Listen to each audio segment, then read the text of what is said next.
y Félix, como siempre les agradecemos muchísimo ser aliados de la red y apoyarnos con todas estas capacitaciones y más en este tiempo que estamos viviendo, pues estamos aprovechando mucho que las organizaciones están conectándose y a lo mejor pues antes les costaba un poquito de trabajo hacerlo de forma presencial, pero pues ahora es una gran oportunidad que tenemos que aprovechar de tenerlos a ustedes dos ahora en línea y sobre todo en esta tercera sesión que ya llevamos, que es Teoría Económica y Filosofía en tiempos de cambio e incertidumbre.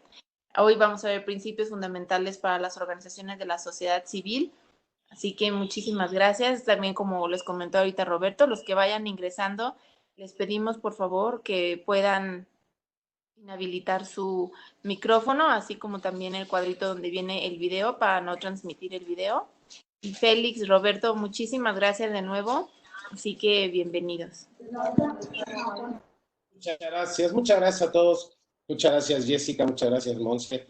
Muchas gracias a todos en la red, todos los que estuvieron antes en la conversación, pues escucharon más o menos todo lo que estamos haciendo, tanto en la red como nosotros en Terra Ética, de nuestros mapas de donantes, y así como y otros instrumentos que estamos generando en nuestras páginas web. Estamos ahí en el pleno chisme, pero precisamente también, así como estos instrumentos que estamos tratando que haya innovación en el sentido de que permitir nuevas formas de llegar y de fortalecer a las organizaciones.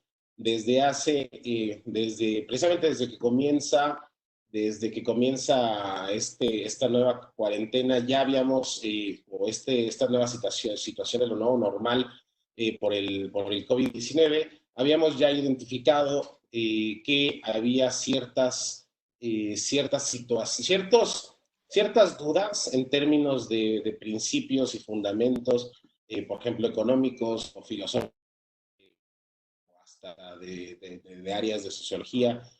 Cuando dábamos los talleres, nos hacían algunas preguntas y precisamente una primera respuesta fue hablar de estadística, porque también encontramos que para la medición de impacto se requería.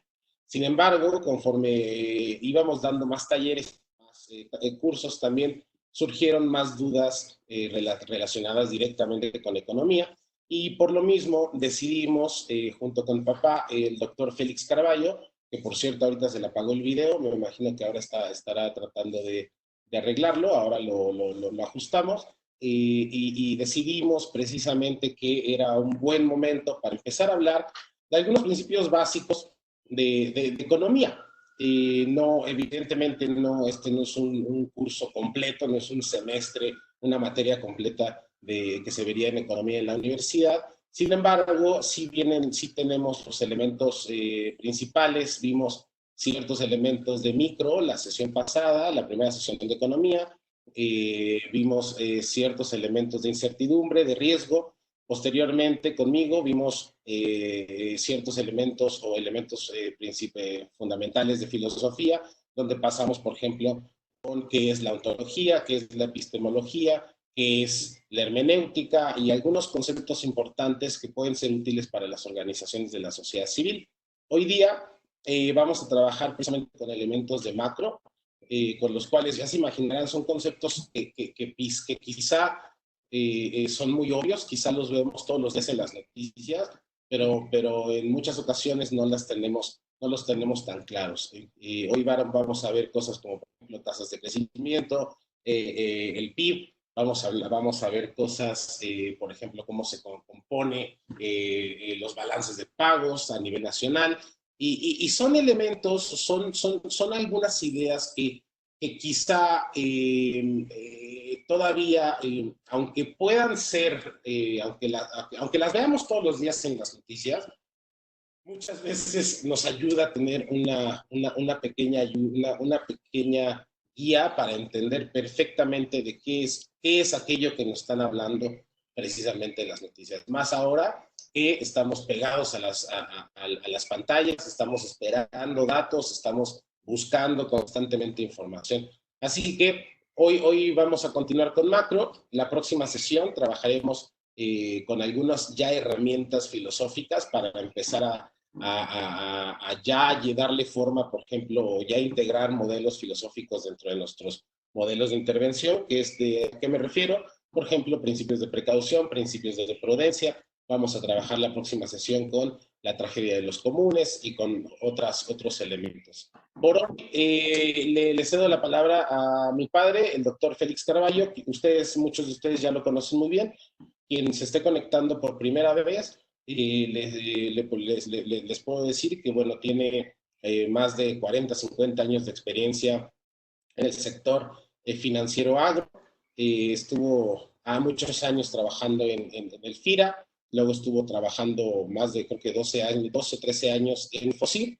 Así que, en estos dos instituciones, pues siempre trabajando con instrumentos de innovación financiera para la agricultura mexicana. Además de ello, cuenta en su CV experiencia docente, ha dado clases en el TAM, ha dado clases en el IPN, ha dado clases en el TEC, ha dado clases en VM, así que bueno, van a disfrutar mucho, mucho, mucho la clase de hoy. Perdónenme, la presentación ya está en línea, ya la pueden descargar en teoría en terraetica.com, cursos en línea. Ahora mismo dejamos el enlace, pero entonces ya pueden descargar la presentación. Y con esto, bueno, le cedo la palabra a mi papá, el doctor Félix Carballo. Muchas gracias a todos por estar aquí, por estar presentes y espero que disfruten mucho la sesión de hoy. Papá, ¿sí no nos ves? ¿Sí podemos transmitir tu presentación? Sí, sí, no, no la tienen a la vista. Vemos la presentación, no te vemos a ti, ya te vemos perfectamente, ya está. Sí, sí lo vemos. Bueno, yo sí lo veo. Excelente. Pues tengan muy buen día, muchas gracias y pues te cedo la palabra. Pues muy buenos días, como siempre es un honor, es un gusto platicar con ustedes. Yo creo que no hay en este momento dos temas más importantes, más significativos para todos nosotros que el obvio, el tema sanitario y el otro el tema macroeconómico. Y es que el tema sanitario pues ha propiciado un cambio macroeconómico muy importante. Y aquí quisiera hacer un pequeño comentario porque cuando en la sesión anterior vimos microeconomía, hablábamos de las empresas, hablábamos de la oferta, la demanda, pero digamos en general podría uno decir que uno puede afectar o participar o tener alguna importancia en la parte microeconómica porque pues uno va y vende servicios, las empresas trabajan, buscan las propuestas de valor, cambian los mercados, etcétera, etcétera. Pero resulta que en la parte macroeconómica pues en realidad uno es protagonista, pero en cierta forma también es espectador, porque fundamentalmente la parte macroeconómica, la parte agregada, la parte nacional, pues en la parte de decisiones, esto está más en manos del Estado, está más en manos debido a la agregación, pues prácticamente las decisiones de corregir los problemas que se puedan dar, eh, eh, eh, pues uno lo ve y dice, bueno, pues a mí me gustaría participar, yo quisiera hacer algo y bueno, pues lo que está haciendo uno es lo que estamos haciendo, quedarnos en la casa. Pero hay una serie de elementos macroeconómicos que pues se están dando y que son propios de situaciones de crisis en las economías, cuando hay guerras, cuando hay catástrofes, y que pues dice uno, ahora, ¿qué hago yo? Pero aquí el objetivo de esta sesión es, como le dijo Roberto, es darles a ustedes algunos elementos para cuando están leyendo, perdón, las noticias, pues ubiquen todo esto que está pasando dentro de un esquema estructurado. Y bueno, si no es, no decían ustedes la política monetaria o la política fiscal, me refiero como hogares o como empresas, porque esto es parte pues de la administración, tanto en los tres poderes, sí, digamos, es claro y es importante que entendamos hacia dónde se mueve esto. Repito ahí la famosa frase de Plinio el Viejo.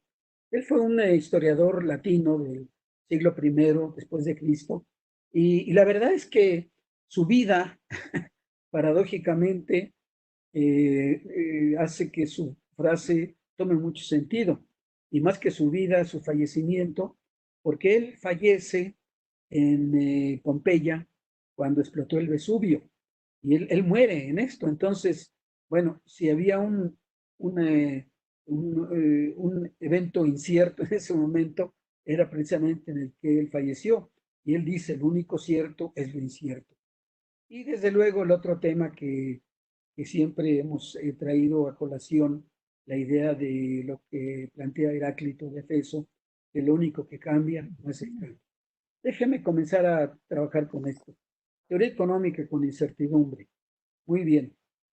Para comenzar a entender, digamos, los aspectos macroeconómicos, ¿se acuerdan que hablábamos de que en la sesión anterior que la economía o el análisis económico o la teoría económica, como le gusten ustedes nombrar, tenía varios niveles? En general, hay muchas derivaciones, pero en general la mayoría se puede tipificar como un aspecto microeconómico o macroeconómico con sus modalidades. Y la parte macroeconómica, la parte más obvia para comenzar a entenderla, es precisamente conocer cómo se da el movimiento económico al interior, qué está sucediendo en un país, cómo se están moviendo los agentes económicos. Y permítame presentar con algo muy sencillo. Están las empresas, están los hogares. Es decir, lo que tenemos en una economía, pues son aquellas entidades, unidades que están produciendo bienes y servicios, y bueno, están las familias, ¿verdad? Los hogares que están consumiendo estos bienes y servicios. Entonces, una primera parte de este circuito, ahí lo estamos poniendo, los bienes y servicios vendidos provienen de las empresas, y entonces en este se crea un mercado de bienes y servicios. Las empresas venden, los hogares compran, y ahí lo tenemos. Entonces las empresas están produciendo televisores, refrigeradores, automóviles, están produciendo entretenimiento, están produciendo, están atendiendo al público, servicio médico, etcétera, etcétera. Y los hogares pues están utilizando esto, ¿verdad? Estos servicios los bienes los están absorbiendo. Entonces, ahí podríamos pensar que hay un flujo de bienes y servicios, entre comillas, físico, de bienes tangibles, servicios intangibles, pero que los hogares están capturando. Muy bien. Ahora, ¿qué dan los hogares o qué transmiten los hogares a las empresas? Pues los hogares lo que transmiten, los hogares, las familias, lo que transmitimos es pues nuestro trabajo, eh, la tierra para que pongan, por ejemplo, las empresas o que produzcan la parte agrícola, el capital, que es en función de nuestros ahorros, de alguna forma entra, ¿verdad? Y todo eso son un mercado de factores de producción. Y esto llega, perdón, esto llega, ahí está, los factores de producción llegan a las empresas. Entonces ven ustedes el flujo del que estamos hablando ahí, entre comillas, físico. Por un lado, bienes y servicios, a través del mercado de bienes se conectan con los hogares envían los factores de producción al mercado de factores, lo captan las empresas y precisamente contratando hacen la producción. Este es un flujo sencillo, pero este flujo tiene una contraparte que es lo que llamaríamos un flujo financiero, porque lo que se está moviendo ahí son bienes físicos, tangibles y no tangibles, pero hay contraparte, ¿verdad? Yo voy a comprar bienes y servicios, y la contraparte pues son los gastos que hago para que capture esos bienes y servicios que le llegan a las empresas en forma de ingresos, ¿verdad? Gastos, ingresos. Y por otro lado, en la parte inferior, pues las empresas pagan salarios, arriendos y beneficios, o sea, pagan intereses, pagan beneficios por el campo o la renta de la tierra, o sueldos y salarios por la mano de obra y los trabajos que hacen los hogares, y ellos reciben una renta que es con la que pagan sus gastos, que a su vez se convierte en ingresos de las empresas, que a su vez... Entonces, este es un circuito, digamos, que se da en la economía, donde nos conectamos hogares, empresas, a través del mercado de bienes y servicios y a través del mercado de factores de producción. Si lo piensan como un mercado fluido, pues véanlo como si fueran tuberías, ¿verdad? En las que se está moviendo por un lado bienes y servicios y por otro lado hay siempre un contraparte que son lo que va recibiendo cada uno en términos, vamos a llamarle monetarios, en términos de dinero. ¿Verdad? Entonces estos dos flujos representan una parte del movimiento económico, del circuito económico. Por eso se llama circuito, porque uno, pues lo hacemos en diferente lugar, lo hacemos en diferente espacio, lo hacemos en diferente forma, pero al final del día la unidad nacional nos permite identificar que de una u otra forma todo está dentro de este gran flujo.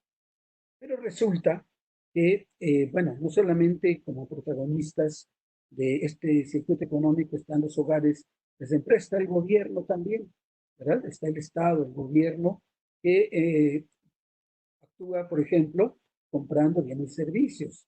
Necesita construir más hospitales, necesita construir, hacer más infraestructura, entonces contrata a las empresas para que lo lleven a cabo y entonces eso representa un flujo, digamos, eh, físico a las empresas, pero las empresas a su vez tienen que pagar impuestos. De muy diversa naturaleza, no voy a entrar en detalles, lo tratamos de hacer lo más sencillo posible, pero simplemente expresar la idea que otro gran componente dentro de este circuito económico es la participación del gobierno, en un sentido más amplio. Ahí están, el gobierno también se contacta con los hogares. ¿Cómo se contacta con los hogares? Pues se contacta en la parte de impuestos, ¿verdad? Estos son impuestos directos a los hogares, predio, etcétera, etcétera, pero, o lo que estamos ahorita, en abril, pero también, por otro lado, hay las transferencias, o sea, las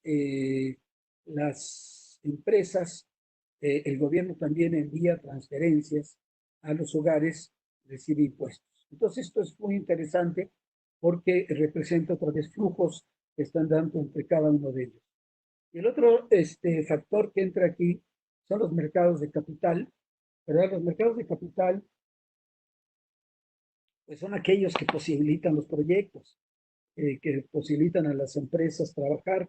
Por ejemplo, ustedes en las organizaciones de una u otra forma se presentan en los mercados. No le llamamos mercados de capital propiamente porque son donantes, pero cualquier proyecto productivo requiere fondeo, requiere financiación. Es un tema que por cierto, estamos presentando en otro ciclo de conferencias sobre proyectos productivos, también por esta vía. Y ahí vemos que un tema central es el fondeo.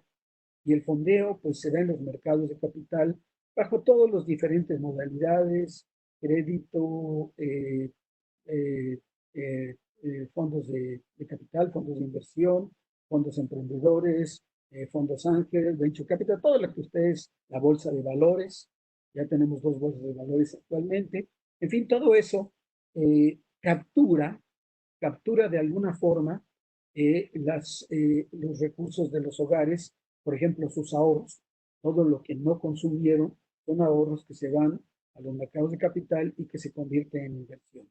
Entonces, vean ustedes ahí varios protagonistas de este flujo, este circuito económico, los hogares, las empresas, la conexión a través del mercado de bienes y servicios, mercado de factores de producción, el gobierno, el mercado de capital, y esto es en una economía, vamos a llamarla cerrada, pero desde luego hay un sector externo. Ya no, ya no le metí más rejitas para no complicarlo más, pero desde luego hay una conexión con los hogares, hay una conexión con las empresas, hay una conexión con el resto de la economía, hay una conexión con los mercados de capital, hay una conexión con el gobierno. Y todo esto, si uno lo quiere ver en un numerito, vamos a llamarlo así, porque bueno, es muy complejo, los flujos son, digamos, de muy diferente naturaleza, pero esto es lo que está dando, ¿verdad? Es un flujo que llamaríamos, si está en equilibrio, es un flujo virtuoso, porque es un círculo virtuoso, porque más demanda genera más producción genera más contratación de, digamos, de los hogares y les dan más ingresos, con los que ellos tienen más demanda y entonces las empresas tienen más producción, más demanda, más producción, más demanda. Eso es el flujo, ¿verdad? Y todo el mundo tiene un papel que jugar aquí. Y cada quien participa de una forma diferente, pero lo importante del asunto, repito, que es un circuito que se está moviendo y que es como cualquier circuito, como tuberías. Si el circuito se tapa, si por alguna razón algunos de las tuberías comienza a, pues como nos pasa a nosotros, ¿verdad? Nuestras tuberías de sangre, si las tuberías de sangre se comienzan a tapar, pues por razones de exceso de grasa, etcétera, pues comenzamos a tener una serie de problemas, pues que todos conocemos, ¿verdad? El sistema deja de funcionar o no funciona de la mejor manera posible. Muy bien, entonces, este tipo de, perdón, este es un esquema fluido, todo el mundo tiene su papel, está fluyendo, si las cosas van bien, va creciendo. Ahora, pero si las cosas no van bien, si hay problemas, vamos a presentar cómo se puede conceptualizar esa, esa situación en que un círculo virtuoso se puede comenzar a convertir en un círculo vicioso, ¿verdad? Y para hacerlo, déjeme ver es muy rápido, ver un poco del material que vimos en la sesión anterior y la idea de, ya saben, el mercado, que es la oferta y la demanda, ahí está el precio, la cantidad, la demanda, eso pues ya lo vimos, y la idea de que si baja el precio aumenta la cantidad demandada, pero que hay otros factores que también inciden en el mercado, por ejemplo, el ingreso, y entonces cuando aumenta el ingreso, lo que tenemos es que al mismo precio, los consumidores están dispuestos a consumir más porque hay mayor ingreso. Este es un principio económico, es microeconómico, ¿verdad? Se refiere fundamentalmente a la relación entre oferta y demanda de un producto en particular o de un mercado. Entonces, por eso decíamos precio y decíamos que en el caso de la oferta, eh, también participaba el precio de los insumos y decíamos un ejemplo que, por ejemplo, cuando tenemos una situación de que suman los costos de producción, entonces la oferta se ve afectada, como ven ustedes ahí, en el sentido de que los productores, como tienen un mayor precio, perdón, están dispuestos a ofrecer una mayor cantidad. Si el precio es mayor, es la ley de la oferta, otra ley de la demanda, están dispuestos a ofrecer una mayor cantidad. Muy bien. Pero ¿qué pasa si los costos suben? Lo que pasa que los costos suben es que ahora, al mismo precio, y dado que los costos son más altos, lo que vamos a tener, bueno, vamos a tener que la misma cantidad que ofrecían los productores antes, ahora van a pedir un precio mayor. ¿Para qué? Para compensar sus costos. Todo esto ahorita lo vamos a relacionar con el problema gordo que traemos. Muy bien. Entonces, y aquí vimos demanda, oferta, equilibrio. Y decíamos que cuando el mercado está fluido, el mercado no tiene fricciones, el mercado se mueve, existen mecanismos que permiten que haya ajustes cuando hay desajustes. Por ejemplo, pongamos que hay una situación de exceso de oferta, la oferta es mayor que la demanda, entonces el equilibrio consiste en que los demandantes pues tienen vamos a llamar que hay un exceso de oferta y entonces los oferentes, los productores, van a competir por esa demanda menor, ofreciendo menores precios. ¿Y hasta dónde los van a ofrecer? Pues los van a ofrecer hasta que se restablezca el equilibrio. Hay un exceso de oferta, todos los productores dicen, bueno, pues hay menos demandantes, les voy a bajar el precio, como por ejemplo, pues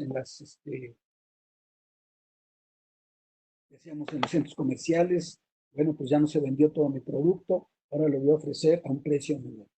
Y entonces viene esta situación. Ahora, supongamos que se da la situación al revés, que lo que tengamos es un exceso de demanda. Hay demasiada gente demandando el producto que se encuentra en una situación a ese precio. Dicen los productores, pues yo a ese precio no le entro y entonces voy a producir una cantidad menor de lo que la demanda me está pidiendo a ese precio. Y entonces, ¿qué sucede? Pues lo que sucede es que los demandantes comienzan a pujar, por llamarle así, por ese producto, ofrecen un precio mayor en un sentido genérico de mercado y llegamos otra vez a una situación de equilibrio del mercado.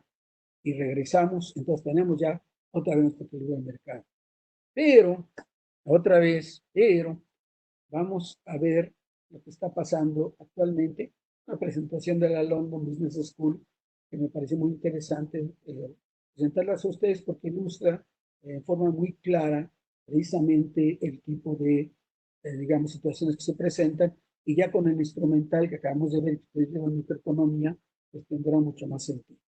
Entonces dice, en primera instancia, el COVID-19 puede parecer un choque de abastecimiento y ya se acuerdan que dijimos que lo que está diciendo es que se disminuye la oferta de mano de obra, por lo tanto la oferta agregada se desplaza, como habíamos dicho en términos de costos, y entonces la cantidad producida se hace más, se reduce, ¿verdad?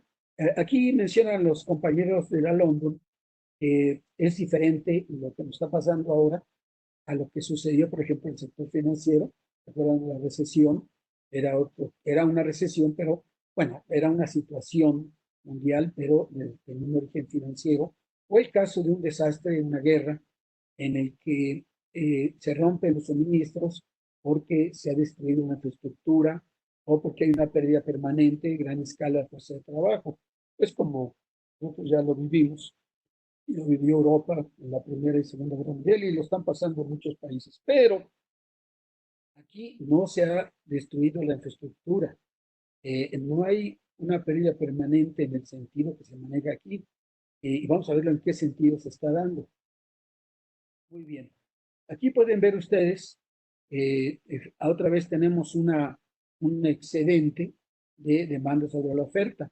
Lo que pasa es que al mismo tiempo están sucediendo una serie de cosas que los efectos de demandas se materializan. Hay incertidumbre sobre el progreso de la demanda y vean ustedes que se mueve, hay incertidumbre sobre las políticas económicas que aliviarán.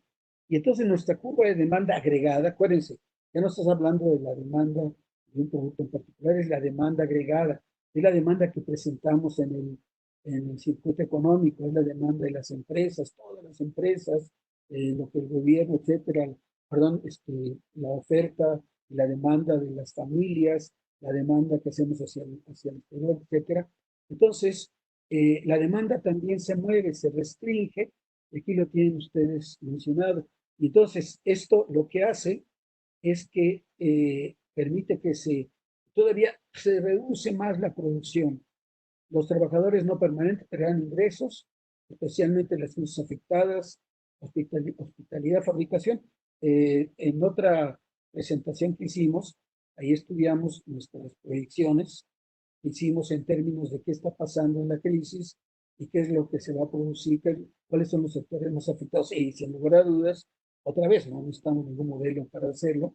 El caso es que ahí le ponemos números en ese análisis. Bueno, pues es la hospitalidad, restaurantes, etcétera. Entonces, es muy claro que tenemos otra restricción de la producción por efecto de este cambio de la demanda. Pero vean ustedes, no pueden reaccionar la oferta, no puede haber otra vez ese esquema que le llamamos de exceso de demanda, exceso de o déficit, etcétera, porque hay restricciones y las restricciones crean una economía con fricciones. Aquí otra vez hablan ellos, los trabajadores no permanecen, perderán ingresos, a los hogares aumentan el ahorro preventivo. Recuerdan ustedes que cuando pusimos el caso del cambio en la crisis,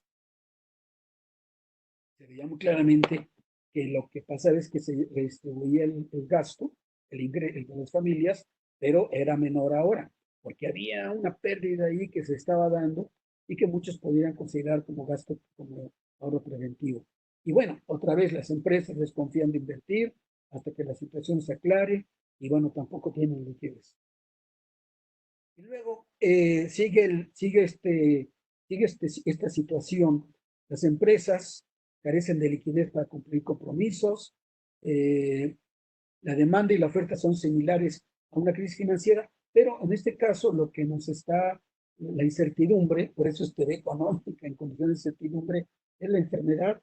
Y fíjense que aquí yo quiero enfatizar que la incertidumbre se convierte en riesgo, o sea, cuando ya podemos evaluarlo, si podemos determinar cuál es la probabilidad de que suceda el evento y cuál es el impacto que suceda. En este momento, esta incertidumbre pues está en una condición de exploración, de búsqueda. El mundo entero está tratando de entender cuál es la probabilidad de que suceda y sobre todo está tratando de entender cuál es el impacto que suceda.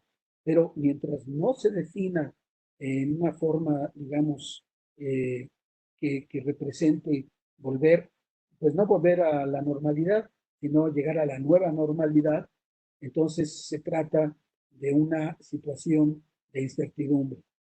Y aquí ellos hacen un comentario de que es diferente a la guerra o desastre, porque en una guerra y en un desastre está más clara la película de cómo se va a resolver. Y aquí quisiera yo citar a Nietzsche, porque Nietzsche habla de en la Gaia Ciencia, tiene una frase muy famosa, la voy a cambiar, y la frase que yo manejo es que la vieja normalidad ha muerto y nosotros la hemos asesinado. Y la idea es que esa normalidad ya no va a recuperarse como tal. En otros eventos hemos hablado de la nueva normalidad y entonces esa es una gran certidumbre que tenemos. Eh, el objetivo fue, primero, hacerles una conexión entre la parte microeconómica y la parte macroeconómica. Estamos hablando de demanda agregada, en este caso estamos hablando de demanda de un producto, estamos hablando de oferta agregada, en este caso oferta de un producto, pero como ven ustedes, los elementos que entran aquí son diferentes. Aquí simplemente es una conclusión que hacen ellos que me parece totalmente acertada. Hay un muro entre la demanda y la oferta, y entonces este círculo vicioso que estamos hablando es contracción de la oferta, lleva una contracción de la demanda, lo que lleva una contracción de la oferta y O sea, sigue, como ven ustedes, ahí está ese movimiento y todo nos habla de una contracción de la economía. En resumen, se está contrayendo la economía porque no existe la forma, no existe los mecanismos de equilibrio del mercado, pues no están presentes porque el factor que está deteniendo todo, pues es el tema de la situación de salud que estamos viviendo.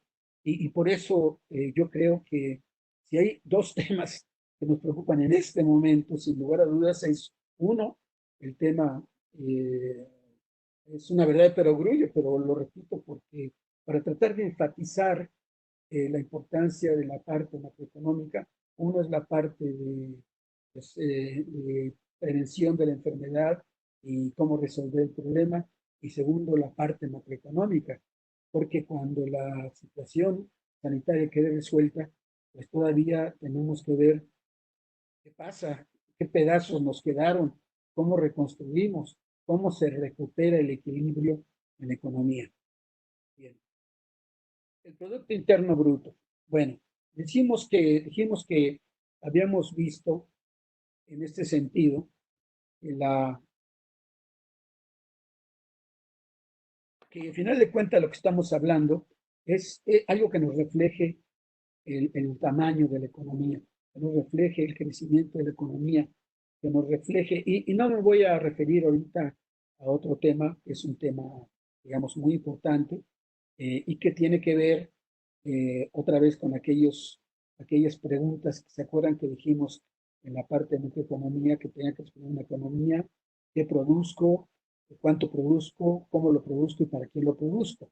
Aquí esencialmente estamos hablando, como dicen, el tamaño del pastel. No estamos hablando de la repartición del pastel. No estamos hablando del concepto de desarrollo económico, sino el concepto de crecimiento económico. Y el crecimiento económico se mide fundamentalmente por el Producto Interno Bruto. Y veamos entonces estas ideas, ¿verdad? Lo que trata de enfatizar es que, en general, cuando estamos tratando de ver cómo se lleva una economía, cómo se desarrolla, pues lo que queremos conocer es ese ingreso total, que puede ser visto desde el punto de vista, digamos, de los que reciben el ingreso, como desde el punto de vista de los que lo gastan. Es lo mismo, porque tenemos una economía en equilibrio y entonces el ingreso y el gasto son iguales.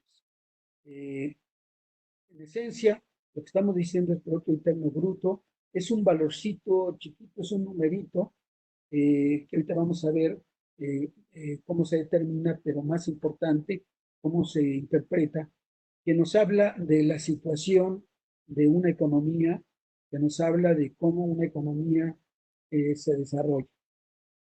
Bueno, ¿qué es el Producto Interno Bruto? Pues ahí tienen ustedes la definición. Producto Interno Bruto es el valor de mercado de todos los bienes y servicios finales producidos durante un determinado periodo de tiempo en un país. Es decir, la idea es cuánto producimos y más importante, cómo se valora. Porque pues, si lo que decimos pues sí, producimos automóviles y producimos refrigeradores, ¿cómo lo sumas? Bueno, lo sumas a través de su precio, porque el precio, y otra vez volviendo al concepto económico, refleja la valoración que los productores, que los consumidores y los productores dan a los mercados. Entonces, utiliza los precios del mercado como precios que reflejen la valoración de los consumidores por los distintos bienes y esta valoración se refleja en el PIB. Se mide tradicionalmente en intervalos trimestrales o anuales y el PIB mide el valor de la producción realizada dentro de los límites geográficos de un país. Entonces, aquí los elementos que queremos, digamos, manejar, que queremos tener claros, se refieren precisamente a estas partes. En primero, el valor, se trata del valor de todos los bienes y servicios, y la idea que utilizamos el precio es precisamente porque reflejan la valoración de los consumidores por los distintos bienes y esta valoración se refleja en el PIB. Muy bien, el otro concepto es que se mide intervalos trimestrales anuales y que a final del día también lo estamos planteando como que mida todo lo realizado dentro de los límites geográficos de un país. Ahí está la fórmula, digamos, general para determinar el PIB. Y pueden ver ustedes que el PIB está compuesto. ¿Se acuerdan que habíamos hablado de los elementos que entran en el circuito económico? Y los elementos que entran en el circuito económico, teníamos por un lado los hogares, ¿verdad? Por un lado, ¿se acuerdan? Por otro lado, teníamos las empresas, entonces el consumo es el gasto de los hogares en bienes y servicios. Representa el consumo privado y representa fundamentalmente esa parte del circuito económico que genera el consumo. Muy bien. La segunda parte es la inversión, que es la compra de equipo de capital, existencias y estructuras y el gasto en nueva vivienda. Otra vez, estamos pensando en todo lo que son la inversión de las empresas. Eso corresponde a las empresas y nos habla de existencias de equipo de capital, lo que son los equipos, ¿verdad? Lo que es la construcción del sistema inmobiliario, en fin, todo lo que constituye lo que hace las empresas. Y luego tenemos al Estado, tenemos la compra del Estado, gasto del gobierno, gasto en bienes y servicios realizados por la Administración Central y por las regionales y locales. Y finalmente tenemos las exportaciones netas, o sea que son las compras por parte de los extranjeros producidas en el país en las compras interiores de bienes extranjeros. Simplemente como referencia, nos regresamos, ¿verdad? Nos regresamos aquí y ahí pueden ver ustedes estos elementos que mencionábamos. Tenemos las empresas, tenemos los hogares, tenemos el gobierno, tenemos el sector externo. Muy bien. Ahora, todo esto nos habla y nos refiere al interior de una economía, es decir, nos dice al interior de una economía y alguna relación, pero ¿cómo evaluamos sus relaciones con el exterior? Para evaluar las relaciones con el exterior, tenemos la balanza de pagos. La balanza de pagos, perdone,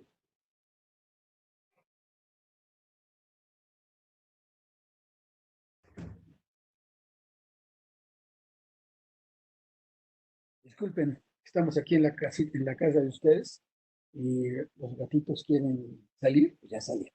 Muy bien. Bueno, yo creo que todo el mundo estamos en nuestros hogares viendo esto y bueno, simplemente con las condiciones en que se da. Perfecto. Vamos a hablar de la balanza de pagos. La balanza de pagos lo que nos refleja son las transacciones monetarias producidas entre un país y el resto del mundo. Fíjense, lo anterior, exceptuando la parte del sector externo, o sea, lo que estamos viendo ahora es ese pedacito del sector externo del que no platicamos. Hablamos de la economía, hablamos a nivel nacional, hablamos de los flujos que se dan al interior, y lo que hace en la balanza de pagos es que nos habla de los registros hacia afuera, entre un país y el resto del mundo. La balanza de pagos muestra si lo que recibe un país del exterior es mayor que lo que se gasta externamente. O sea, es un tema que nos habla de superávit y déficit y establece una relación que tenemos con el resto del mundo. Un ejemplo muy claro es China, país superavitario, ¿verdad? Exporta más de lo que importa. Hay países que tienen una condición diferente. Pero todo eso, esa balanza de pagos, lo que nos habla precisamente es de nuestra situación interior hacia el resto del mundo. Porque de qué otra forma nos vamos a comparar con ellos. Muy bien. Y ahí vamos.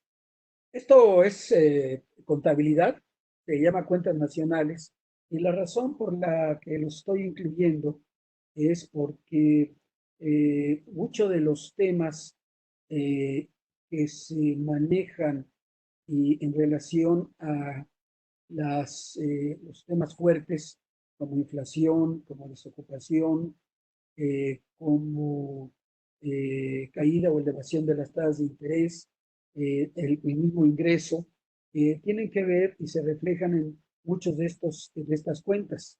La primera cuenta es la cuenta corriente y se utiliza para conocer el estado de la economía de un país.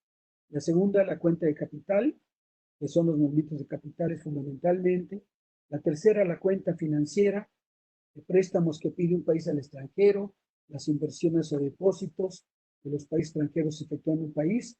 Por ejemplo, toda esta idea que tenemos de la verdad de que México ya está colocando deuda, eso va a caer dentro de cuenta financiera, dentro de cuenta corriente va a cambiar, que lo vamos a ver, los cambios que tenemos en las exportaciones e importaciones, y tenemos el gran compensador, ¿verdad? Que son la variación de reservas internacionales. Seguramente ustedes recuerdan, bueno, los que son de mi generación, aquellos tiempos en que nuestra situación era tal, había una gran fuga de capitales y bueno, los capitales se llevaron las divisas y no teníamos como país ni siquiera los dólares para comprar los insumos que eran necesarios para producir las pastas de dientes. Iban ustedes a supermercado, pues no hay pasta de dientes. ¿Por qué? Porque la industria se abastece de insumos del exterior y por lo tanto pues ya no hay, porque ya no hay dólares para comprar. Y las reservas internacionales es el gran compensador, es como ese elemento que funciona, digamos, ajustando el resto de la economía. Si las reservas internacionales van cayendo, pues mala noticia porque los márgenes de maniobra cada vez son menores. Si las reservas internacionales están creciendo, pues buena noticia porque todos los desbalances que tengamos en las otras cuentas se pueden compensar. Bueno, la balanza comercial, como decíamos, es fundamentalmente lo que nos presenta exportaciones e importaciones de bienes físicos, ¿verdad? Es decir, si uno importa televisiones o si uno exporta, bueno, si importamos maíz, por ejemplo, o si importamos trigo, o si exportamos tequila, ¿verdad? Entonces, esos son productos físicos que se están moviendo entre México y el resto del mundo. Bueno, esto, por cierto, son cuentas nacionales internacionales. Es decir, el manual de la balanza de pagos es internacional y todo el mundo sigue más o menos los mismos lineamientos porque es la única forma que después podamos hacer comparaciones. La balanza de servicios es eso, servicios, exportaciones, importaciones de lo que llamamos los intangibles. El más obvio, el que está afectando más nuestra balanza, nuestra cuenta corriente, es el turismo, ¿verdad? El turismo que ha caído. Entonces, la importación, el pago a servicios de turismo está afectando fuertemente nuestra balanza de servicios. En este caso es exportaciones de servicios porque están llegando los turistas y se les da la hospitalidad y eso representa ingresos, representa, como dirían los contadores, ahí el haber y el debe, representa un haber, ¿verdad? En este sentido, para nuestras cuentas nacionales. Balanza de rentas, y son precisamente aquellos pagos que se hacen por rentas, o sea, por ingresos de los factores. Y la otra que es muy importante, que es la balanza de transferencias, es decir, la transferencia del exterior sin contraparte. Un ejemplo obvio son las entradas de los migrantes. Y esta la quiero mencionar muy importante porque cuando tuvimos aquella crisis tan fuerte que pues tenemos una alta inflación, hubo depreciación, etcétera, pues todo el mundo estábamos viendo cómo nos iba con, la, con las reservas internacionales y llegaron a tener, si mal no me acuerdo, 5.000 millones de dólares, que no era nada para, en comparación con lo que se requería, y entonces pues estuvimos en muy serios problemas, hubo que estructurar la deuda, etcétera, etcétera. Pero vean entonces el papel que juega la balanza de transferencias, porque son entradas de recursos sin contraparte. Y aquí lo repetimos, entonces simplemente para lo que tengan es llamada, es la de bienes o mercancías, registra pagos y cobros procedentes de la exportación, importación y exportaciones de bienes tangibles, la balanza de servicios, ingresos derivados de las ventas, derivados, perdón, de los servicios, prestados entre los residentes de un país y los residentes de otro país, ¿verdad? Ese es el concepto. Balanza de rentas, recoge ingresos y pagos registrados en un país, dividendos y beneficios generados por factores de producción, o lo que es lo mismo, realizadas por residentes de un país, residentes nacionales en un país en el resto del mundo, o por los no residentes en el propio país. Y finalmente, balanza de transferencias, transacciones sin contrapartida recibidas o pagadas al exterior. Estas transferencias son normalmente de tipo donativo, puede ser tanto públicas o privadas. Y aquí, pues, lo único que es un tema de cuentas nacionales que pues, lo llevan los reguladores, lo llevan la administración pública, pero fundamentalmente aquí la única parte que quisiera yo que pues enfatizáramos, primero, pues que esos circuitos, esas balanzas que estamos hablando, van a repercutir en los circuitos de la economía, porque si las balanzas son negativas, si están, digamos, si estamos importando más de lo que exportamos, pues de algún lado salen las divisas para que esto suceda, ¿verdad? Y esto afecta el flujo de la economía. Y hay balanzas que llamaríamos para México muy propicias, como son el caso de las transferencias. Ahí está un ejemplo, ustedes pueden verlo en su, métanse a la página de Banco de México o métanse a la página del INEGI y ahí está toda la información de la cuenta corriente, incluye bienes, se da, ustedes la pueden consultar en forma trimestral desde 1980 hasta diciembre de 2019, se da en forma trimestral, son flujos corrientes en millones de dólares. La pueden poner en flujos corrientes, en flujos reales, ahorita vamos a platicar este tema. Ahí está la parte de egresos y en alguna parte dentro de las estadísticas viene ya la balanza como tal, los mismos servicios, egresos, intereses, renta de factores, etcétera, y transferencias y remesas. Normalmente las transferencias en general seguramente van a ser positivas. Entonces, los ciento y feria mil millones de dólares que tenemos son esas transferencias que van a servir como ese regulador, como ese factor de compensación para que podamos compensar los cambios que se están dando. La cuenta de capital, ¿verdad? Son transferencias de capital que llegan a México y la cuenta financiera es muy importante porque contabiliza las variaciones de activos y pasivos financieros del país, debido esencialmente a operaciones de compraventa, de títulos de distinta índole, acciones, obligaciones, propiedad de inmuebles, y lo que nos va a hablar ahí, a través de esa cuenta, vamos a determinar también la deuda externa. Y vamos a determinar, desde un punto de vista macroeconómico, cuáles son los niveles aceptables de una deuda externa. Por ejemplo, en proyectos, y estoy viéndolo ya como proyectos productivos, cuando uno evalúa un proyecto y ve uno como fondeador qué tan sano es el fondeo, uno espera que su apalancamiento no sea mayor que un 50%. No, no es malo el apalancamiento, es buena idea, porque esa deuda viene a compensar o a mejorar la infraestructura, pero hay límites en que sí se convierten en una situación preocupante. Utilizo el término de la idea de los proyectos productivos porque, bueno, es muy sencilla trasladarla a nivel nacional. Ya están las cuentas de capital, las pueden ustedes, digamos, consultar, ¿verdad? Están todas presentes en el BIE, que es el sistema del Banco de México, y en la INEGI, que también tiene toda esta información. Muy bien. Ahora, ¿cuáles son las variables de interés de la macroeconomía? Hasta ahorita lo que hemos hablado, hemos explicado lo siguiente.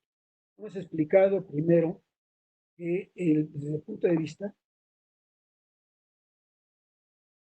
de eh, de la macroeconomía, hay algunos elementos básicos que tenemos que interiorizar. Uno es estos circuitos económicos. ¿Cuál es la relación entre los diferentes agentes de la economía? Ya dijimos, los hogares, las empresas, el gobierno, el sector externo, luego los mercados que están entrando ahí, el mercado de factores, el mercado de capital, etc.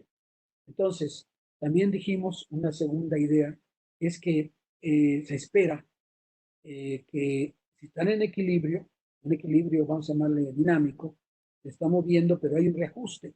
No es que estén en una forma estática fija, sino que hay movimientos mediante vamos a llamarle un método de ensayo y error. Lo que vamos a tener es que llegan a una situación de equilibrio nuevamente. Aquí, por ejemplo, yo les daba un ejemplo el caso microeconómico, si lo que yo como estudiante imberbe estaba aprendiendo en maestría de economía, de microeconomía, pues era lo que usaba un empresario, en este caso mi tío, para tomar decisiones de qué producir y cuánto producir. Y efectivamente, cuando después de mucha plática y discusión, pues yo a la conclusión que llegué que era lo mismo, porque él, mediante un método de ensayo y error, se iba ajustando. Bueno, pues esto no fue buena idea, este precio no era el que a la gente me compró, entonces ya lo bajé un poco, o este producto no está entrando en el mercado, entonces cambio las características. Entonces el empresario es absolutamente racional, es absolutamente, digamos, tiene sentido en un proceso de ajuste, pero ese ajuste llega a una situación de equilibrio.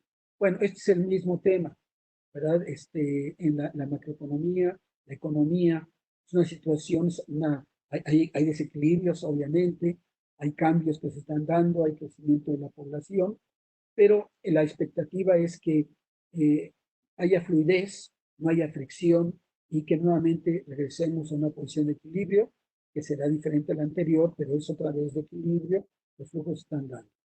Pero aquí lo importante es que, y para la parte macroeconómica, para lo que a nosotros nos interesa y de lo cual no somos, digamos, somos protagonistas, lo vivimos, pero no somos lo generamos porque es lo genera todo el mundo, ¿verdad? Es en grupo lo hacemos, no en particular. Entonces, eso, eh, pero nos afecta. Aunque vamos en grupo, nos afecta en forma particular. El nivel de precios, sea por la inflación, el ingreso nacional se está cayendo, pues quiere decir que cada vez tengo menos para consumo, la tasa de interés y las tasas de interés suben, pues puede decir que las empresas tienen menos, digamos, incentivos para invertir, porque les sale más caro el dinero, los recursos, el tipo de cambio no se diga, porque pues eso va a afectar directamente exportaciones, importaciones y al final del día, lo más importante, el nivel de ocupación.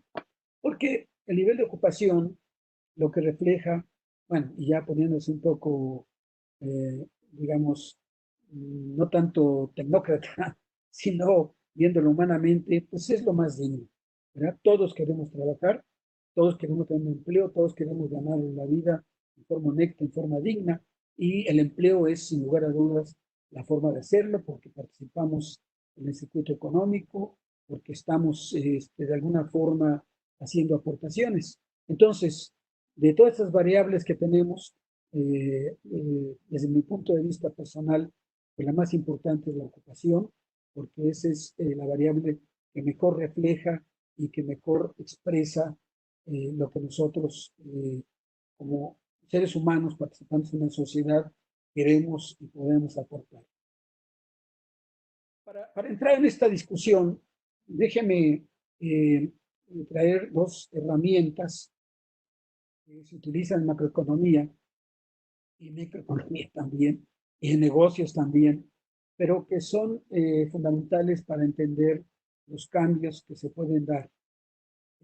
Una primera eh, herramienta, que es una herramienta fundamentalmente aritmética, matemática, es una herramienta que me dice Hilda que no se escucha, espero que ya me escuchen mejor. Una herramienta que es digamos, muy importante son las tasas de crecimiento. Todos estamos hablando de tasas de crecimiento. Los dos fenómenos que vivimos ahora, pues siempre la pregunta es, bueno, ¿y cuál fue la tasa de crecimiento de infecciones? ¿Cuál fue la tasa de crecimiento de fallecimientos, etcétera? Las tasas de crecimiento es un término muy importante porque nos refleja la dinámica de una actividad. Eso es lo que le llaman, es un concepto de flujo, ¿sí? Es cómo se mueve. Hay otro concepto que es de saldo, es bueno, pues se movió en tanto, pero ¿a cuánto llegó? Aquí en este caso vamos a hablar de flujos porque en realidad, otra vez, acuérdense, el Producto Interno Bruto es un concepto de flujo de un año a otro. ¿Cuánto crecimos? ¿Cuánto creció la ocupación? ¿Cuánto creció la inflación? ¿Cómo cambió la tasa de interés? Y todo nos habla de tasas de crecimiento. Difícilmente alguien va a decir, no, es que creció en 2.000 billones de dólares. No, no, creció en 14% o en 1%, en 2%, porque la idea de tasa de crecimiento es estrictamente lo que nos lleva es poder estandarizar y poder comparar cosas. Y la otra idea muy importante es la idea de valores nominales y valores reales. ¿Cuál es la diferencia? Y eh, cuando hablamos en aspectos de macroeconomía nos referimos fundamentalmente a valores reales, porque los valores reales son esos, son reales. No hay lo que le llaman, bueno, mucha gente a veces sufre lo que le llaman la ilusión monetaria. Tengo mucho dinero, tengo, ya las tasas están muy altas y luego resulta que esa ilusión monetaria los lleva a tomar decisiones equivocadas. Entonces hay que estar muy al pendiente de lo que son los valores reales. Les voy a dar un ejemplo, es un ejemplo que usamos en el curso que también compartimos en esta plataforma que se llama Estadística para Estadísticos. Es muy sencilla, pero esencialmente trata de ilustrar el uso de estos dos conceptos, lo que es tasa de crecimiento y lo que son la conversión de valores nominales en valores reales. Entonces, permítame hacer un ejercicio. No utilizamos un concepto muy general y nos ponemos en el ejemplo de una empresa o nos ponemos el ejemplo de una organización, y esto referimos a las organizaciones, a las fundaciones que tienen un presupuesto. Muy bien, tienen un presupuesto cada año, ¿verdad? Ahí ponemos pesos nominales, te doy este presupuesto, te doy con esto pues cumples tu función, los donadores dicen esto es lo que yo te puedo apoyar, este es con lo que tú puedes trabajar. Excelente. Entonces, obviamente, los resultados y los impactos pues estarán de alguna forma relacionados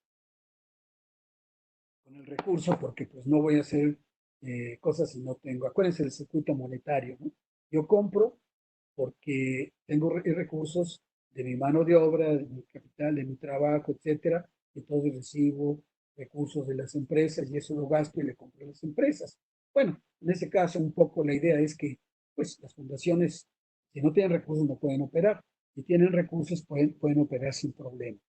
Entonces, o pueden operar con menos problema. Ahí tienen ustedes los presupuestos. Esto es un Excel, es una fotografía de un Excel, ¿verdad? En el que estoy simplemente presentando en forma un poquito, digamos, lenta, y a lo mejor mucha gente dice esto, pues yo ya lo sé, pero aquí es como los Marines, ¿verdad? De que nadie se quede atrás. Y bueno, si alguien tiene dudas, aquí lo puede ver en forma muy sencilla. Entonces ahí está el presupuesto nominal y lo primero que hacemos, calculamos la tasa de crecimiento anual. La tasa de crecimiento se mide eh, tomando el valor final, como pueden ver ustedes que en este caso es 11, o sea, de 5, lo dividen entre el valor inicial y le restan la unidad. Y ya tienen ustedes su crecimiento. Eso no multiplican por 100, desde luego. Repito, es el valor final entre el valor inicial menos 1 multiplicado por 100, me da el presupuesto, me da el cambio, la tasa de crecimiento del presupuesto nominal. Creció en 10% el presupuesto. Muy bien, esto está interesante. Pero ahora yo quisiera verlo para todos los años. Entonces, pues hago lo que ustedes ya saben, ¿verdad? Ya sea hay varias formas de hacerlo.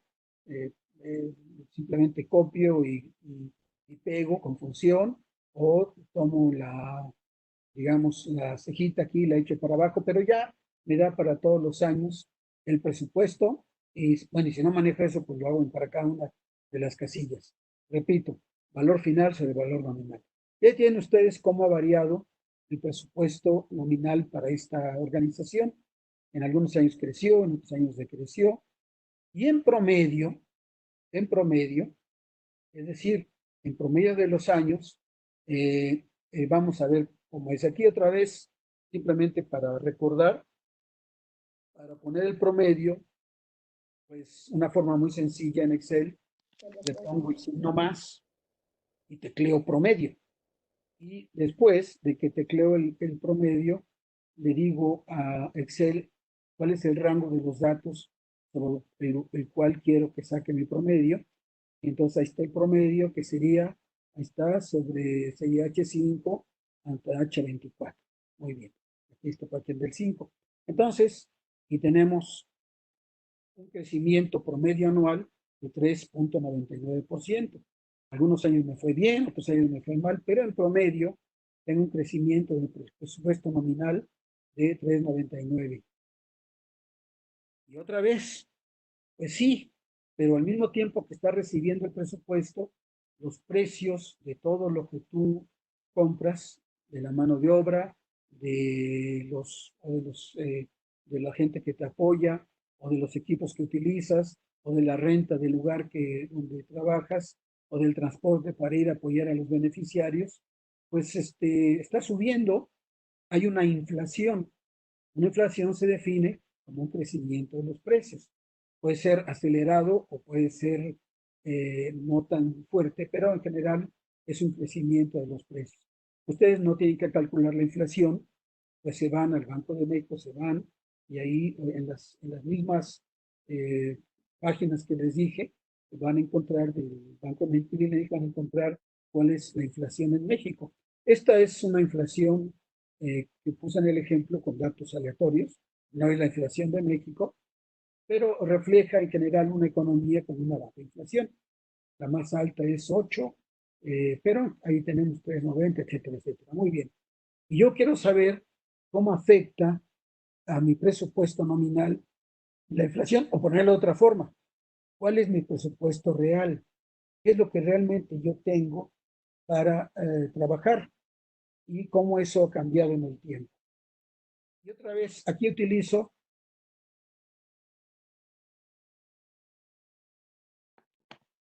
la fórmula de conversión de un dato nominal en un dato real.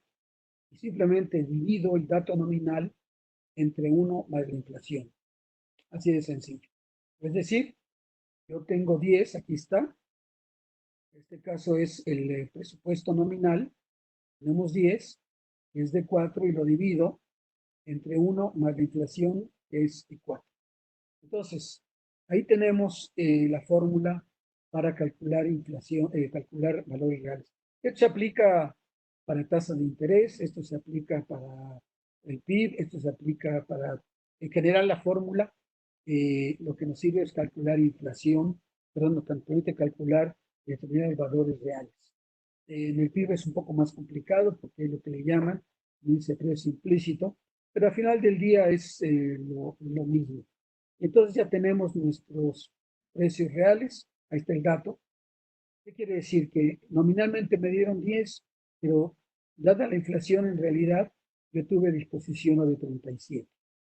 Y entonces otra vez, pues, repito el ejercicio, ahí está, eh, eh, copio, ¿verdad? La fórmula y la pego en los siguientes y ya tengo mi presupuesto en precios reales. Ahora, lo que quisiera determinar es el cambio porcentual en el presupuesto real. Es decir, ya se cambia el presupuesto nominal. Entonces, otra vez tomo el valor final, ¿verdad? Que es en este caso, este es para los reales, del presupuesto real 10,19, lo divido entre 9,37, le resto la unidad y lo multiplico por 100.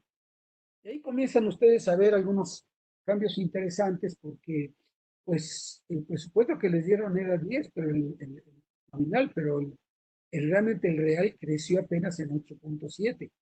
O sea, el nominal creció en 10, el real creció en 8,7.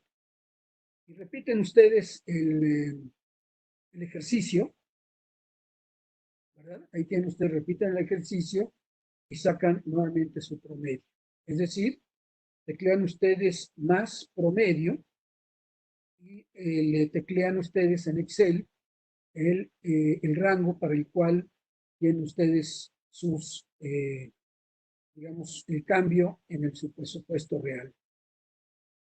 Y en promedio, lo que me está diciendo este ejercicio, este ejemplo, es que, pues sí, mi presupuesto nominal creció en 3,99, pero mi presupuesto real creció en 3,92.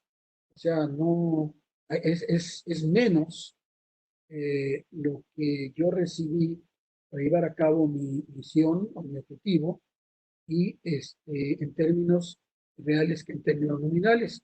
Y es importante expresarlo porque, como en todo, las cosas hay que comunicarlas, y más para quien las fondea.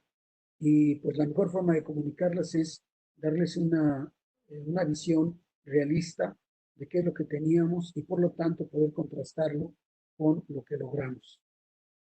Ahora, hay muchas formas de hacer estos cálculos, para terminar esta parte digamos, esta parte estadística o matemática, porque una forma es, quiero saber la tasa de crecimiento anual, saqué el promedio que está ahí, pero hay otras formas, no voy a entrar en detalle con ellas, pero, por ejemplo, una es la tasa de crecimiento media anual a partir de la acumulada. Es decir, lo que yo quisiera es tomar el extremo, ¿verdad? De cuánto fue en el año 2 y cuánto fue en el año 21, sin preocuparme qué pasó en el intervalo, y tomar y dividirlo entre el número de observaciones, que es obviamente n menos 1 por el caso de que es tasa de crecimiento. Vean ustedes el valor final, ¿verdad? Que en este caso para esto sería 12.5 nominal, y el valor inicial es 10%, le resto menos 1, le divide entre el menos 1. Y otra vez, si ustedes utilizaran esta fórmula para presentar sus resultados, lo que le está diciendo es que, nuevamente, lo real es menor que lo nominal. Y además, no solamente es menor, que es significativamente menor. Es decir, si uno quisiera presentar resultados y comunicar, pues uno quisiera mostrar lo que realmente tiene. Y en ese periodo, mira, agradezco el apoyo, pero en realidad, nominalmente creció en 5.50, pero en términos reales solo creció en 3.28. Otra opción que pueden utilizar es lo que le llaman con una tasa de interés compuesta, ¿verdad? En donde lo que hacen, van ustedes en la tasa de crecimiento, se relaciona dentro de cada año y les da otro cálculo. Ahí está la fórmula, no voy a entrar en detalle. En el curso de estadística pues lo hicimos, pero este simplemente es para ilustrar el uso de estos. Ahí tienen ustedes la real 367 y la nominal 378. Bueno, todo esto de que nos habla es que en macroeconomía vamos a hablar de valores reales y vamos a hablar de valores nominales. Ahí tienen ustedes la inflación, índice general de precios al consumidor. Esto es la que podrían ustedes utilizar, ¿verdad? Si quisieran hacer ya sus cálculos. Y bueno, pues ahí es claro que no están años, digamos, nuevamente que ustedes seguramente recuerdan, bueno, muchos de ustedes no recuerdan, pero digamos que tener inflaciones de 130, 140%. Era algo que, una verdadera carrera entre precios y salarios, ¿verdad? Luego tuvimos ya periodos en que la inflación se comenzó a controlar, la inflación se siguió controlando, y ahorita tenemos algunos repuntes de la inflación, no muy severos, pero que comienzan a marcar algo importante. Ahora, ya hemos hablado de la idea de los circuitos económicos. Ya hemos hablado de que los circuitos económicos integran diferentes sectores: los hogares, las empresas, el gobierno, el sector, digamos, del mercado de capitales, el sector externo. Ya hemos dicho que en general lo que esperamos es que, y aquí hablamos de corto y largo plazo, que en el largo plazo haya un proceso que llamaríamos de ajuste, de equilibrio, para que los desajustes de los circuitos se puedan compensar. Ya hablamos también de que la parte externa queda expresada a través de la balanza de pagos, de conceptos que ustedes escuchan todos los días. Voy a emitir deuda, voy a colocar bonos, el precio del petróleo ha caído, pero el precio del petróleo tiene que ver con las divisas que yo incorporo.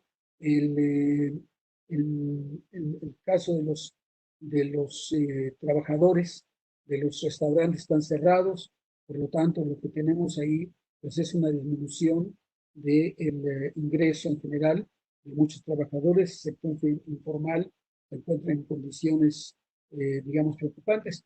Pero todo esto, cuando ustedes tratan de verlo en un solo número, que les dé un reflejo Y repito, es un reflejo del crecimiento de la economía. Y la idea pues es muy obvia, ¿no? El crecimiento de la economía en los distritos, vamos a llamarle, en los flujos, se refleja en mejores posibilidades para todos, bajo algunas condiciones particulares del para quién, distribución del ingreso. Esta es la tasa de crecimiento anual del PIB real, ¿verdad?, de México. Y bueno, ahí lo que nos está diciendo es que el PIB real está cayendo. Y fíjense, no es diferente.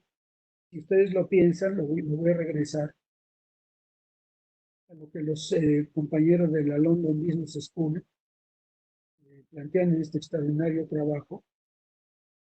Ahí lo pueden ver ustedes. Vean esto. Es la caída, ¿verdad? Es una caída que está en un círculo vicioso en que contracción de la oferta lleva a contracción de la demanda, pero la contracción de la demanda lleva a la contracción de la oferta. Y entonces lo que se destruye es lo que los economistas llaman un superávit económico. Ahora,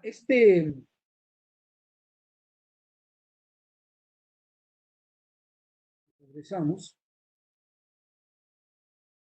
esta caída del PIB anual es desde luego la otra gran preocupación, además del tema del coronavirus que traemos todos absolutamente. Y aquí hay preguntas de interés de la macroeconomía. Y todo este instrumental que yo les presenté, que estamos eh, manejando, eh, estaría orientado o tendría como objetivo, o tiene como objetivo, comenzar a contestar estas preguntas. ¿Por qué hay inflación? ¿Por qué no hay crecimiento? ¿Por qué hay desocupación? ¿Por qué suben las tasas de interés? ¿Por qué se importa más de lo que se exporta? Es decir, son las preguntas claves de la economía porque la mayoría de estas preguntas está relacionado con lo que más nos preocupa, nuestro bienestar, ¿verdad? Más inflación, probablemente menos bienestar. Menor crecimiento, menos bienestar. Más desocupación, menos bienestar. Tasas de interés más altas se relacionan con inflación, menos bienestar. ¿Por qué se importa más de lo que se exporta? Pues menos bienestar porque al final del día lo que estamos diciendo es que estamos perdiendo esa capacidad de maniobra. Hay dentro de los instrumentos que manejamos ahorita, hay varias explicaciones macroeconómicas de cada una de estas preguntas.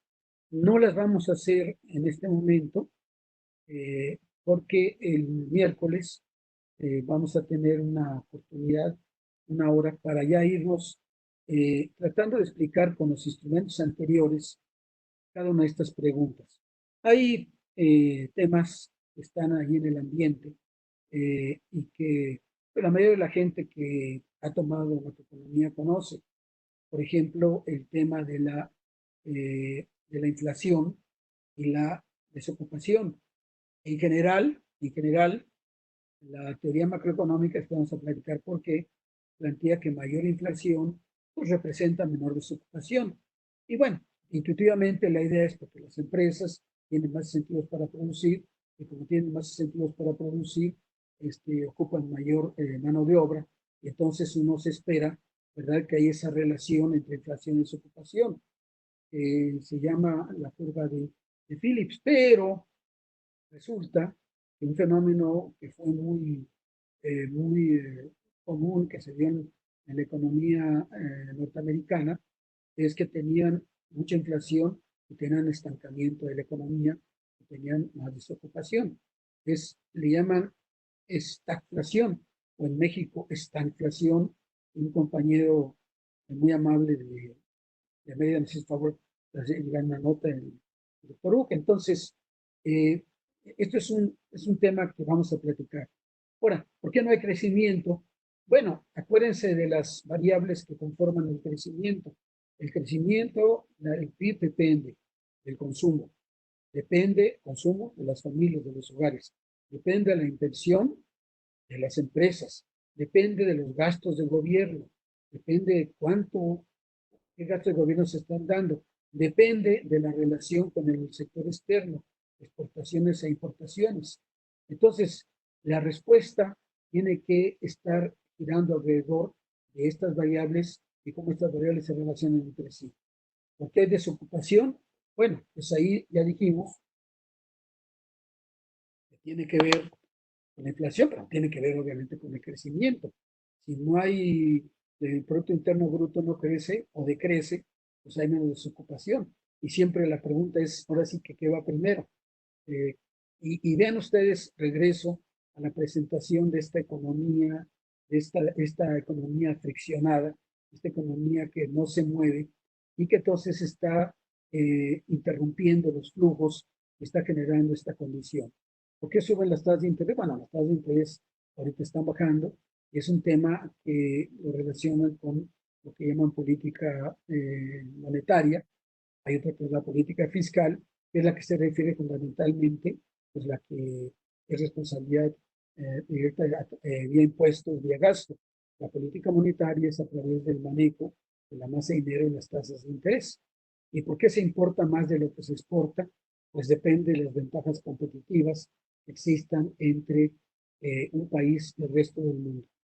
Eh, entonces, la sesión que la tenemos el miércoles, voy a usar, digamos, en una parte de la sesión para explicar de la forma más sencilla posible cuáles son, digamos, la explicación y las relaciones que se dan utilizando todo el bagaje anterior que tienen ustedes, a saber el circuito económico, a saber la balanza de pagos, a saber la composición del Producto Interno Bruto, a saber la utilización de valores, tasas de crecimiento y valores reales.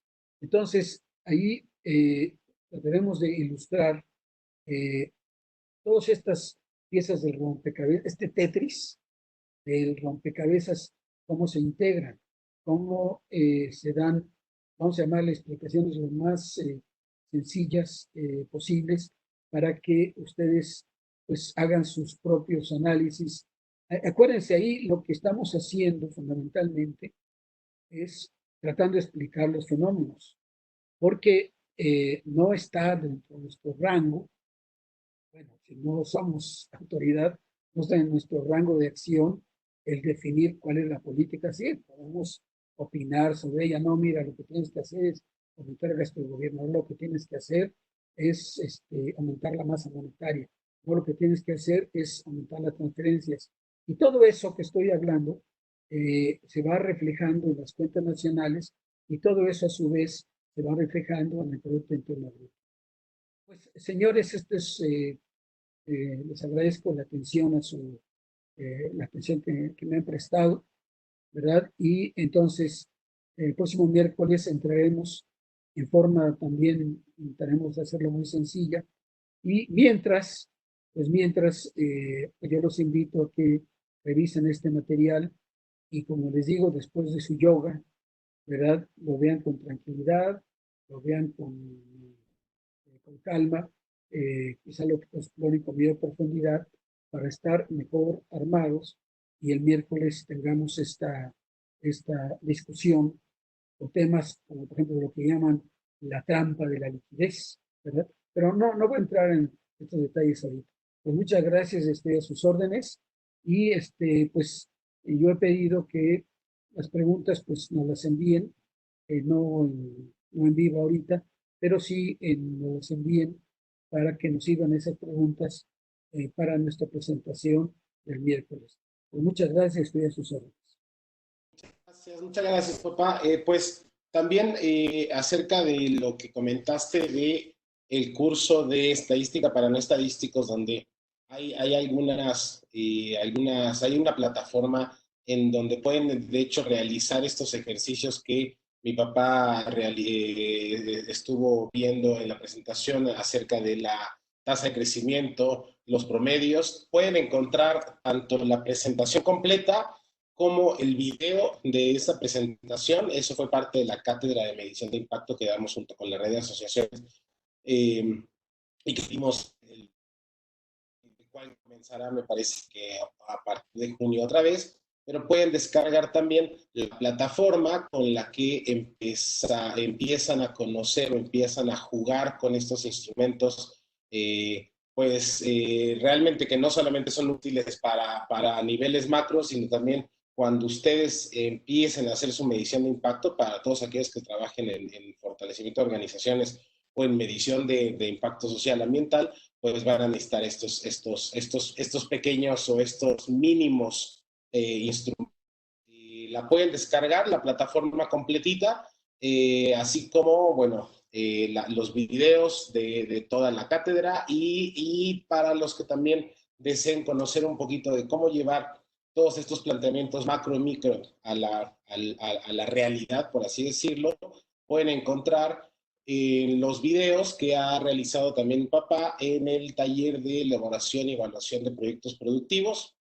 Hemos realizado ya 3 sesiones de las 4, en donde se ha trabajado con propuesta de valor, se ha trabajado con mercados y se ha trabajado precisamente con evaluación financiera. Esta sesión pueden todavía participar en ella. La próxima semana, el martes, concluye el taller de evaluación y elaboración de proyectos productivos, pero muchos de los elementos de este taller de economía y filosofía los pueden encontrar muy concretos precisamente en el otro, el de elaboración y evaluación de proyectos productivos.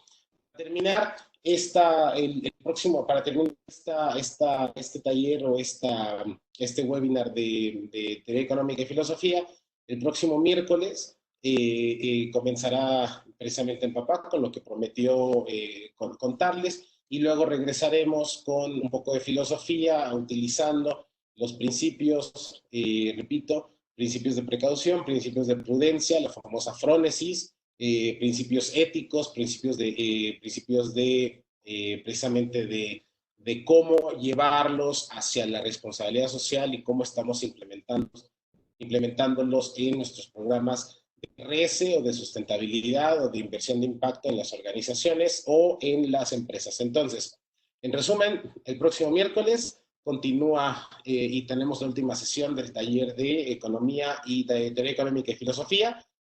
El próximo martes, es decir, de mañana en 8, terminaremos con la 4ª sesión de elaboración y evaluación de proyectos productivos.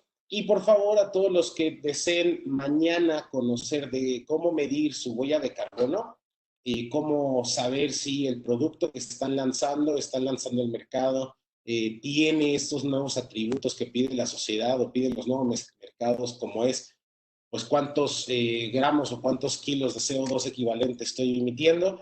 Mañana vamos a tener una sesión completa de 4 horas, precisamente, en donde con el nombre de cómo medir la huella de carbono y cómo mitigarla. También vamos a hablar de aquellos mercados voluntarios o cómo trabajar precisamente para compensar lo que hemos emitido tanto a nivel personal, pero más importante a nivel organización, a nivel proyecto, a nivel programa. Mañana a las 10 de la mañana nos vemos. Todo esto es evidentemente junto con la red de asociaciones, siempre de la mano de Jessica Pons y de todo su equipo. Entonces, estamos a sus órdenes. Vi una pregunta de dónde está la plataforma. La plataforma la pueden encontrar en la página de Terraética, en la pestaña de Cátedra de Medición de Impacto. Y si se van, me parece que es a la pestaña número 3. Así es la sesión 3, en estadística para no estadísticos. Aquí pueden encontrar la plataforma completita de Excel, donde está, de hecho, el curso completo de estadística. Ahí pueden jugarlo, descargarlo, y además pueden tener los videos de toda la cátedra. Sin más por el momento, muchas gracias a todos por acompañarnos. Tengan muy buen comienzo de semana. Seguimos a sus órdenes. Cualquier duda, por favor, háganosla saber al correo contacto@terraetica.com. Estamos a sus órdenes y bueno, con esto nos despedimos. Muchas gracias, Jessica. Muchas gracias, Montse. Y muchas gracias a todos por su tiempo. Muchas gracias, Roberto, Félix, por habernos impartido la sesión del día de hoy. Gracias al nombre de Jessica Pons. Bueno, las redes sociales les agradece que hayan asistido el día de hoy, tanto en esta plataforma como las personas que nos escuchan a través de Facebook. Y bueno, como comentó Roberto, la última sesión de esta capacitación es el miércoles. Ahí en el chat les compartimos este, el link para que se inscriban a la sesión y también, bueno, pueden consultar las otras fechas y otros talleres en la página de la red que también les compartimos en el chat y, bueno, en la página de Terraética. También está les compartimos los links para que se inscriban a los talleres en nuestro canal de Facebook. Y la sesión de hoy automáticamente queda grabada y se les va a hacer llegar a sus correos con los que entraron a esta sesión, los que están en la plataforma. Y las personas que nos escuchan a través de Facebook pueden consultar el video del taller en nuestro perfil de Facebook y también en la página de la red. Ya saben que subimos los materiales que nos compartan los ponentes. Y pues sin más, eso es todo por nuestra parte. Muchísimas gracias de nuevo y que tengan excelente día. Gracias. Gracias, Roberto y Félix. Y gracias a todos por conectarse. Saludos.